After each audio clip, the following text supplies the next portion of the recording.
Hello दोस्तों, राधे राधे। आज की कहानी का शीर्षक है पत्नी का भूत। एक आदमी की पत्नी अचानक से बहुत बीमार पड़ गई। मरने से पहले उसने अपने पति से कहा, मैं तुम्हें बहुत प्यार करती हूँ, तुम्हें छोड़कर नहीं जाना चाहती। मैं नहीं चाहती कि मेरे जाने के बाद तुम मुझे भुला दो और किसी दूसरी औरत से शादी करो। वादा करो कि मेरे मरने के बाद तुम किसी और से प्रेम नहीं करोगे, वरना मेरी आत्मा तुम्हें चैन से जीने नहीं देगी। पत्नी का भूत। और इतना कहकर वो चल बसी। उसके जाने के कुछ महीनों तक उस आदमी ने किसी दूसरी औरत की तरफ देखा तक नहीं, पर एक दिन उसकी मुलाकात एक ऐसी लड़की से हुई जिसे वह चाहने लगा।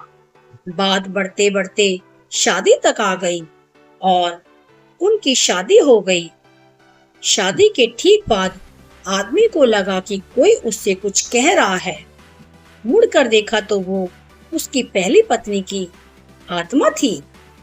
आत्मा बोली, तुमने अपना वादा तोड़ा है, अब मैं हर रोज तुम्हें परेशान करने आऊंगी।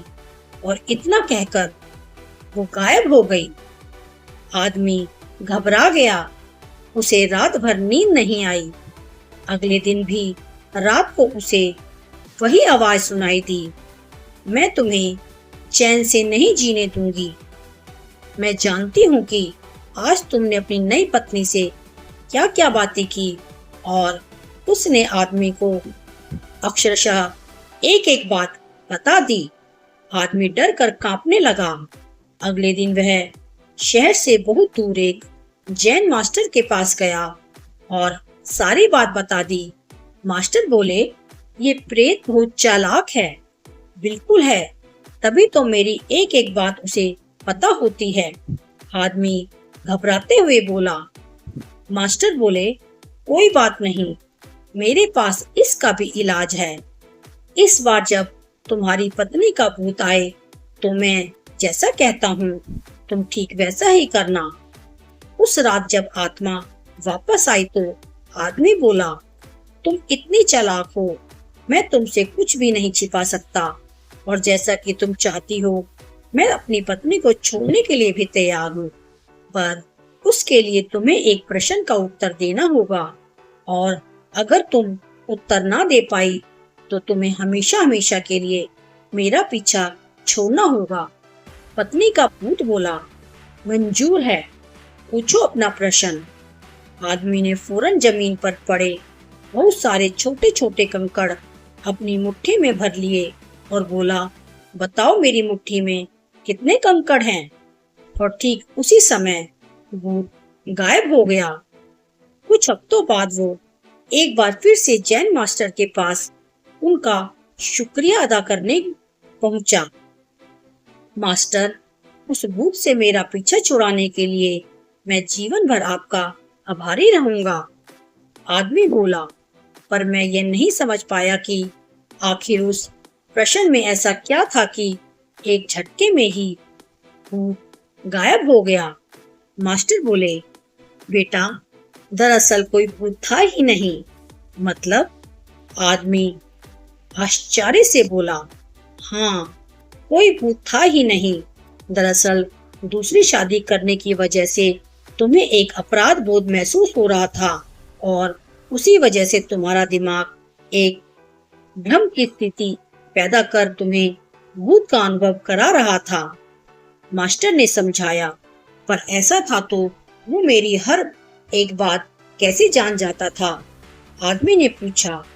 मास्टर मुस्कुराए, क्योंकि वो तुम्हारा बनाया हुआ ही भूत था, इसलिए जो कुछ तुम जानते थे वही वो भी जानता था। और यही कारण था कि मैंने तुम्हें वो कंकड़ वाला प्रश्न पूछने को कहा, क्योंकि मैं जानता था कि इसका उत्तर तुम्हें भी नहीं पता होगा और इसलिए भूत भी इसका उत्तर नहीं दे पाएगा और तुम्हें तुम्हारे दिमाग की ही उपज से छुटकारा मिल जाएगा। आदमी अब पूरी बात समझ चुका था। उसने एक बार फिर मास्टर को धन्यवाद किया और अपने घर लौट गया। फ्रेंड्स, कई बार हमारे मन में भी किसी पुरानी बात को लेकर एक गिल्ट फीलिंग रह जाती है। कहानी में भूत का माना इसी तरह की फीलिंग का एक एक्सट्रीम फॉर्म है, पर अधिकतर मामलों में हम किसी पुरानी घटना को याद कर अफसोस करते हैं और कभी कभार खुद पर क्रोधित भी हो जाते हैं। ऐसा बार बार करना गलत है। अपने भूत की वजह से अपने भविष्य और वर्तमान को बिगाड़ने में कोई समझदारी नहीं है। इसलिए अगर आप भी किसी पुरानी घटना की वजह से अपराध बोध महसूस करते हैं तो ऐसा ना करें। गलतियां करना मनुष्य का स्वभाव है, सभी करते हैं। आपसे भी हुई तो कोई बात नहीं।